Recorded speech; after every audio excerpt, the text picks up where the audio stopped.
Bom, pessoal, mais uma discussão de um artigo que eu achei super interessante, porque realmente aqui na prática esse artigo mudou a minha conduta, tanto em mim quanto nos meus pacientes. Eu vou aqui publicar ele para vocês, é um artigo de 2023 e ele fala exatamente o quê? Resposta de ganho de massa muscular em relação à ingestão de proteínas, que é um tema que muita gente me pergunta no consultório, aqui nas redes sociais, e muita gente tem dúvida, e eu vou trazer hoje alguns conceitos que pode mudar aí a forma de vocês avaliarem como suplementar proteína em relação a treino. Está aqui um artigo de 2023 e mostra exatamente isso. Síntese proteica e exercício, qual é a correlação da ingestão dessa proteína. Os dados do artigo estão aqui embaixo, para quem quiser ler o artigo na íntegra, né? E vamos começar com esse artigo. Primeira coisa, já vamos dar um spoiler e já vamos falar de uma forma geral. A gente vai aqui quebrar um paradigma de nutrição esportiva. Qual que era a suposição anterior que esse artigo vai combater? Resposta anabólica, que é de ganho de massa muscular, existia um platô, por exemplo, de 20 a 25 gramas de proteína. Então, com isso, na prática, o pessoal falava o quê? Ideal é a gente tomar um scoop de whey logo depois do treino. Outra coisa, aminoácidos em excesso, vindos aqui dessas gramas de proteína ou suplementada ou que você se alimenta, são primariamente oxidados. Então, depois que passou de 25 gramas, aquele excesso de aminoácido ele era oxidado, ou para ser inutilizado, ou pior ainda, para ser transformado em açúcar. Era algo que a gente pensava que podia aumentar nossa glicose se a gente tivesse um excesso de aminoácido. E essa resposta da ingesta proteica em relação ao treino era transitória, durava apenas algumas horas. Então era mais ou menos isso aqui. À medida que eu tivesse um percentual, uma gramatura aqui de aminoácidos, aí, 25 gramas, por exemplo, ele se estabilizaria e a partir daí eu começaria a oxidar e a gente vai ver agora nessa nova compreensão que não é mais isso.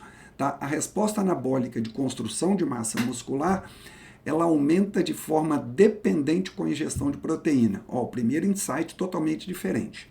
A duração dessa resposta anabólica, que a gente pensou ali que 2 a 4 horas seria o máximo, tanto que muita gente toma whey logo depois da academia, a gente vai ver que vai se estender por mais de 12 horas e a oxidação desses aminoácidos, tanto para inutilizar quanto para oxidar em glicose, é muito pequena. E vamos aqui ver como é que esse artigo foi feito, que ele é um artigo muito robusto no sentido de dar a resposta que a gente quer. Então, aqui, 3 grupos a gente tem nesse artigo. Um grupo que ingeriu 0 gramas de proteína, que a gente chama de placebo, um grupo que ingeriu 25 gramas de proteína e um grupo que ingeriu 100 gramas de proteína. Os pacientes eram jovens, adultos e saudáveis e eles estavam malhando na parte da noite. Então teve uma infusão aqui de um traçador, que é uma coisa um pouco técnica, mas que com isso a gente consegue visualizar com esse traçador mais os aminoácidos marcados para onde esses aminoácidos estão indo, tá? Depois esses pacientes fizeram exercício de musculação, como eu falei, à noite, e nas próximas 12 horas a gente tirava, os cientistas tiravam amostras de sangue e no último fizeram uma biópsia muscular. Com isso eles começaram a acompanhar esses pacientes. E o que começou a mostrar? Então aqui é super importante vocês prestarem atenção. Observação principal, resultado principal. A ingestão de 100 gramas de proteína, que quer dizer 4 scoops de whey, depois do treino, aumentou de forma significativa e sustentada a concentração de aminoácido no plasma. Quer dizer, você come ou toma com um suplemento a proteína, essa proteína é digerida em aminoácido e esses aminoácidos ficaram num nível elevado no sangue durante 12 horas, tá? E por que a gente está falando só 12 horas? Porque o estudo só foi até 12 horas. A gente não sabe se poderia ficar mais 14 ou 16 horas, tá? Isso aqui vocês conseguem ver nesses gráficos, Em azul, quem tomou 100 gramas de proteína, como ficou aumentado em relação a quem tomou 25 e a quem não tomou nada. E olha, interessante, esse pico aí desse aminoácido muito aumentado nessa fase inicial. Então, a quantidade de aminoácidos ficou alta por pelo menos 12 horas. E aqui ele começa a correlacionar a síntese proteica, que é a construção de músculo. Você vê em todos os quadros, todos os gráficos aqui, tanto de síndrome de síntese proteica, balanço líquido, que é balanço nitrogenado líquido, que é construção muscular. O pessoal que tomou 100 gramas ficou muito mais alto do que quem tomou 25 ou 0. Então, cada grama de proteína ingerida contribuiu para um balanço proteico positivo para o corpo. Se a gente for ver a questão da oxidação, que era um medo que nós profissionais da saúde tínhamos, a gente viu que as taxas de oxidação são muito pequenas. Eu não vou ficar lendo tudo aqui, porque isso aqui vai ficar disponível para vocês. Vocês dão uma pausada aqui e aí vocês conseguem ler de forma mais detalhada. Mas o que é interessante? 85% da proteína ingerida foi utilizada para síntese proteica tecidual. É lógico que eu não estou falando que 85% dos aminoácidos foram para os músculos, porque o nosso corpo precisa de proteína de uma forma global, não só em músculo. Mas o que mostra aqui é o seguinte: grande parte desses aminoácidos foi utilizado pelo corpo. 15% ou foi degradado ou foi oxidado, que era o medo que a gente tinha de transformar isso em açúcar. Você vê que a diferença aqui é muito pequena de quem ingeriu 25 e quem ingeriu 100. Então, se a gente for rastrear, aqui tem um outro dado que é super interessante.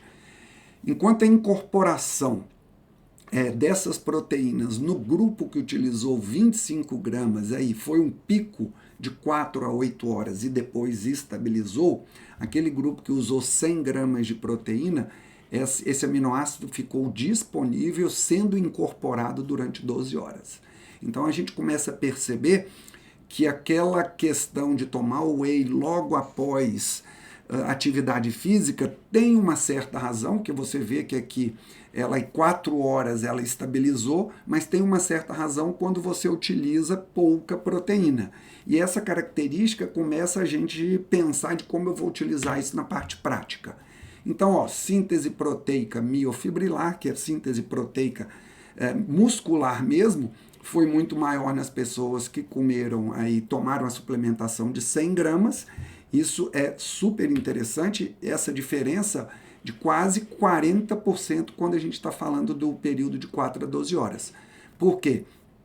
Até o período de 4 horas, eu mostrei para vocês, o trabalho mostrou ali para vocês que existe uma subida e depois um platô. Então, a grande diferença vai ser entre 4 e 12 horas, que isso é interessante a gente saber.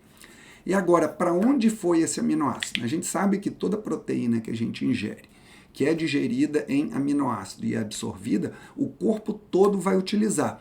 E uma parte desse aminoácido foi para o músculo.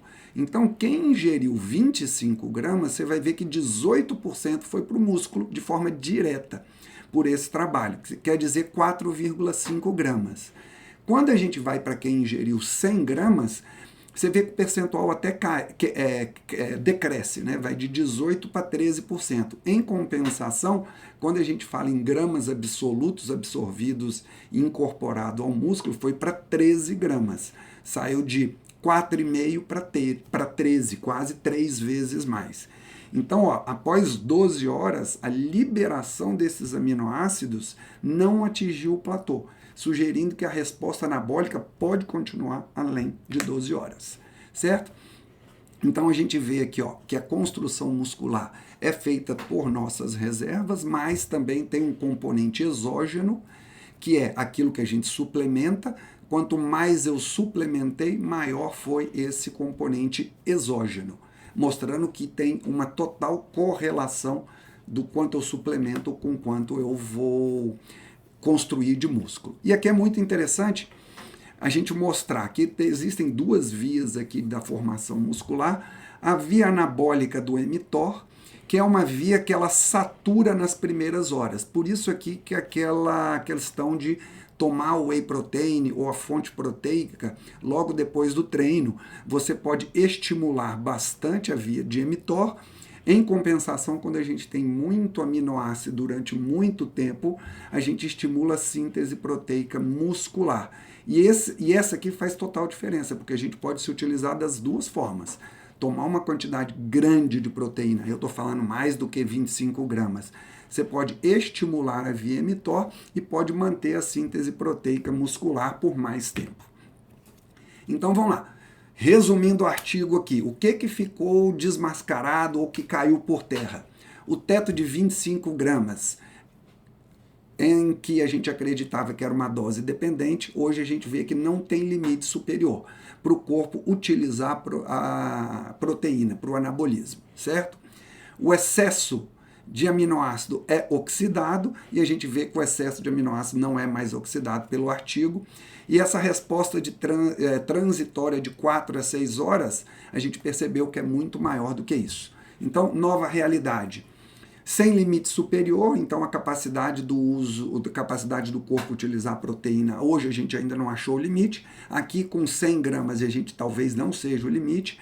Duração é a chave. Então, o período anabólico, que é o de construção muscular pós-prandial, ele não é definido mais pelo tempo, ele é definido pela quantidade de proteína que você ingere, tá? E o corpo utiliza de forma eficiente grandes quantidades de proteína, não só para a síntese proteica, mas como para todo o corpo. Beleza? E isso muda um pouquinho, como eu comentei para vocês, isso mudou um pouquinho a minha prática clínica.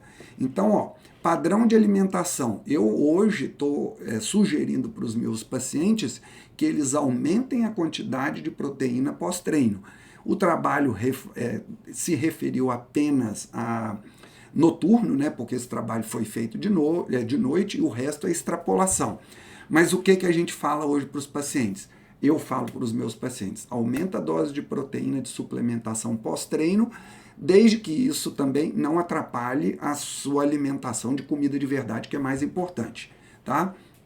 Fornece aqui uma ideia de por que aquele cara que faz jejum intermitente não perde músculo, pode ser, um dos motivos pode ser esse.